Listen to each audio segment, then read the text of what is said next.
Então, pessoal, nessa aula de hoje eu quero falar com vocês um pouco sobre tempo de rotor bloqueado em motores de indução trifásica. Tá? A gente vai ver qual que é a definição dele e onde que ele tem que ser utilizado, né? Como que a gente tem que ter cuidado na hora de escolher um motor para uma carga em função do tempo de rotor bloqueado de catálogo do motor, tá? Então, vamos começar rapidamente com a definição, tá? Qual que é a definição de tempo de rotor bloqueado? Ele é o tempo necessário para que o enrolamento da máquina, né, da minha máquina de indução, quando percorrido pela corrente de partida, não ultrapasse a temperatura limite especificada no projeto, né? Que depende basicamente aqui da classe de isolamento aqui dos condutores, né, das bobinas ali do meu estator, tá? Danificando assim seu enrolamento. Esse é informado no catálogo de características do motor elétrico. Então eu trago aqui como exemplo, tá? Onde é que a gente observa esse tempo de rotor bloqueado, né? Então, basicamente, a gente observa no catálogo das especificações do fabricante, né? Que nem, por exemplo, eu tenho esse exemplo aqui desses motores aqui, que é uma linha da WEG, e eles mostram basicamente aqui essa coluna aqui que me informa o tempo máximo de rotor bloqueado. Então, quando eu partir o motor, ele vai gerar uma corrente de pico, tá? Porque isso daqui é considerando a partida direta, tá? Aquela que gera a corrente de pico com a tensão nominal, com a carga nominal no eixo. E aí, esse pico de corrente ele vai esquentar bastante, né? A bobina, né? Do estator. E aí, para que esse aquecimento aqui ele não seja prejudicial, né, não ultrapasse a temperatura limite aqui especificada no projeto, né, que é a temperatura limite aqui de cada uma das classes, né. Geralmente os motores de indução eles são ou classe F ou classe H, né, que aguentam essas temperaturas aqui, né. O ΔT de 125 para a classe H, por exemplo, e o 105 para a classe F. Então, é o tempo máximo para que a corrente elétrica não danifique, né, o material da isolação dos condutores, né, o nível de isolamento, de acordo com a classe de isolamento aqui do meu condutor. Tá? Então, por que a gente tem duas colunas aqui, ó, quente e a frio? Né? Porque, basicamente, esse motor ele pode trabalhar em diferentes regimes de serviço. Frio, por exemplo, é quando o motor antes da partida ele estava frio, ou seja, ele estava um bom tempo ali resfriado, né, sem estar operando.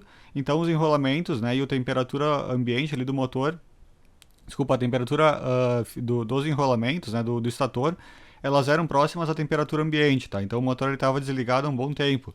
Então, quando o motor está frio, ele naturalmente vai aguentar um tempo maior ali de rotor bloqueado, né? Porque os bobinos já estavam frias. Agora, se o motor ele já está quente, ou seja, ele recém desligou e daqui a pouco ele dá uma partida de novo, ele ainda estava quente, então o tempo de rotor bloqueado que ele vai aguentar é menor, tá? E para que isso aqui é importante, né? Quando a gente parte o motor com carga, né? Vai existir um tempo ali para que ele acelere até que ele pegue a velocidade nominal. Então, eu tenho que verificar basicamente aqui, ó, né, para saber se o TRB do motor ele é adequado para uma determinada carga, né, que eu tenho no eixo. A gente precisa saber de antemão o tempo de aceleração da carga e respeitar o critério abaixo. Então, o tempo de aceleração dessa carga aqui ó, tem que ser pelo menos, né, 0,8 ou 80% menor que o tempo de rotor bloqueado. Então, significa que vai dar tempo da carga partir até ela atingir a velocidade plena, né, nominal dela. Então, esse tempo de aceleração dessa carga tem que ser pelo menos, né, 80% menor, o 0,8, né, 80% do tempo do rotor bloqueado. Agora, se pelo contrário, né, se eu calcular o tempo de aceleração da minha carga, ele der um valor maior, que é 80% do tempo de rotor bloqueado, então eu vou ter provavelmente algum problema, né? Pode ser que na partida eu venha danificar esse motor pelo excesso da temperatura, né, que ele vai atingir. Então eu preciso escolher um outro motor ou escolher algum outro método de partida, né, que não gere um pico de corrente tão alto, tá?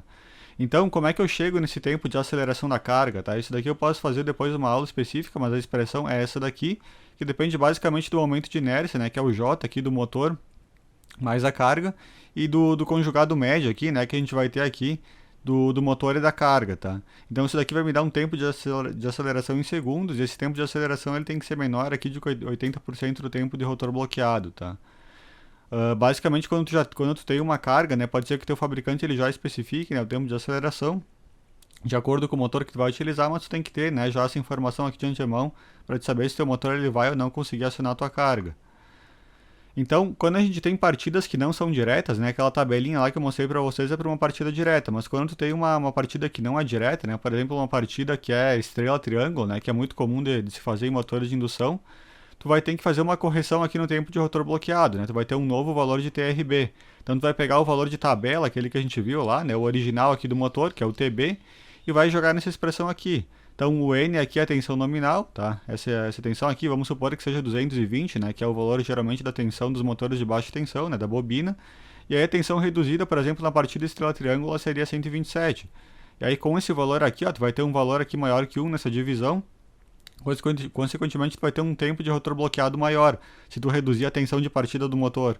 Por que que isso acontece, né? Porque quando a gente usa a partida estrela-triângulo, o pico de corrente é menor, né? Ele divide ali, ele diminui, desculpa, bastante ali, né? Em função da tensão menor, então o motor ele vai tolerar um tempo de rotor bloqueado maior, porque o pico de corrente vai ser menor, vai esquentar menos. Só que tem um porém nisso, né? Não quer dizer que em todo caso sempre eu vou conseguir, né, partir a minha carga em estrela triângulo, porque se por um lado o tempo de rotor bloqueado ele aumenta, né, porque a corrente diminui, o torque, né, o conjugado no eixo também diminui bastante, né? Ele diminui muito mais ele de forma proporcional ao quadrado da corrente. Então, tem que avaliar, né, se a tua carga ela pode partir com esse conjugado reduzido, e reduzindo o conjugado eu vou consequentemente aumentar o meu tempo de aceleração, né, se a gente voltar aqui, esse tempo de aceleração aqui ele é calculado de acordo com considerando a partida nominal, mas se tiver uma partida com tensão reduzida eu vou aumentar esse tempo de aceleração, e pode ser que ele fique maior aqui do que 80% do meu TRB, daí eu não consigo utilizar esse motor aqui, né, esse método de partida.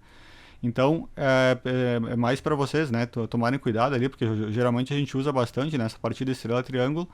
Então, se por um lado ela aumenta o tempo de rotor bloqueado, de tolerância, né, do motor àquela corrente elétrica, por outro ele vai aumentar o tempo de aceleração também, e eu tenho que cuidar, né, para respeitar esse critério aqui, né, de 80% aqui do TRB, tá, pessoal?